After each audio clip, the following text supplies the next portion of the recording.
Jusqu'à 9h, Good Morning Business.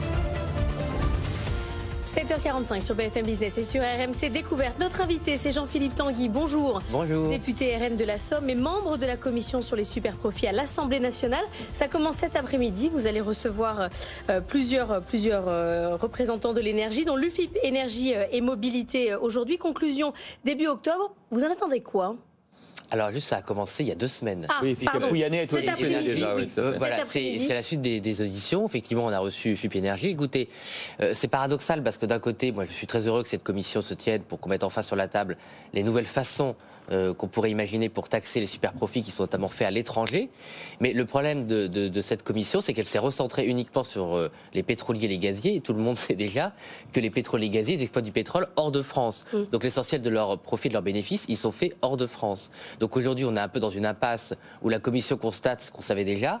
Et je trouve qu'on n'a pas beaucoup travaillé sur les solutions innovantes qu'il faudrait imaginer pour taxer les pétroliers et les gaziers qui font des bénéfices hors de France. Mais c'est-à-dire, est-ce que vous expliquez la logique économique et fiscale de taxer des bénéfices qui sont pas réalisés en France? Il faudrait changer toutes les règles internationales. Absolument, mais vous avez raison, c'est un chantier effectivement très ambitieux, mais qui se pose depuis longtemps déjà avec les GAFAM. On a pu aussi voir un scandale avec les influenceurs où on se rend compte que des gens qui font beaucoup d'argent grâce aux Français ne paient pas d'impôts parce qu'ils le font depuis les États du Golfe qui sont des paradis fiscaux. Mais effectivement, c'est ce que j'avais dit, derrière, on veut faire un peu de mousse en attaquant Total uniquement, et il y a beaucoup d'hommes politiques qui font de la promotion en attaquant Total toute la journée, mais derrière les préjugés qu'on peut avoir là-dessus, il y a une remise en cause totale, si je puis dire, sans mauvais jeu de mots, des règles fiscales qui font qu'aujourd'hui, de bonne foi, des entreprises ne paient pas d'impôts en France, alors que l'essentiel de leur chiffre d'affaires... Mais des règles fiscales mondiales, du coup, c'est ça que vous les remettre à plat. Il y a une partie, effectivement, qui est une remise en cause mondiale. Ça fait des années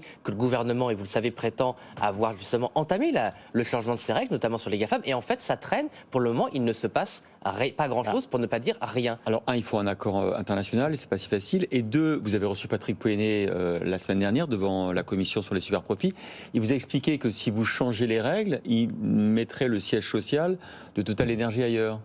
Oui, c'est le problème du chantage permanent de certaines multinationales. C'est pour ça que moi, j'ai insisté auprès de M. Pouyanné sur les liens objectifs qui existent entre la France et Total. Total a besoin des ingénieurs français, a besoin de l'État français, notamment sa diplomatie, pour opérer dans un certain nombre de champs pétroliers en Afrique, en Asie. Mais vous êtes sûr Oui, je pense que Total a reconnu, M. Pouyanné a reconnu que ces liens étaient importants. Donc peut-être qu'il faut imaginer une sorte de royalty, une sorte de nouvelle royalty qui lierait un État par rapport au service qu'il rend à une multinationale. Et cette multinationale pourrait payer des frais qui sont liés au fait qu'il bénéficie, par exemple en France, d'un service d'éducation supérieure. Monsieur Pouyanné lui-même est issu des grands corps de l'État. Vous avez vu qu'on régresse beaucoup dans les classements PISA et qu'on n'arrive pas à faire suffisamment d'ingénieurs pour justement, par exemple, une centrale nucléaire. Donc ce que vous dites n'est pas tout à fait vrai. C'est-à-dire qu'on n'a pas un niveau d'excellence en matière d'éducation.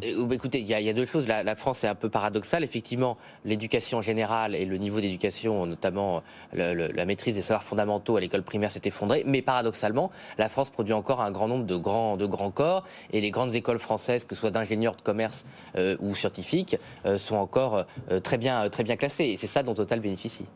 Un mot du budget qui a été présenté hier par Gabriel Attal et Bruno Le Maire. On est sur un déficit de 5%. Ici, on l'a appelé un budget bouclier avec beaucoup de protection sur l'inflation, sur l'énergie. Vous en dites quoi de ce budget ?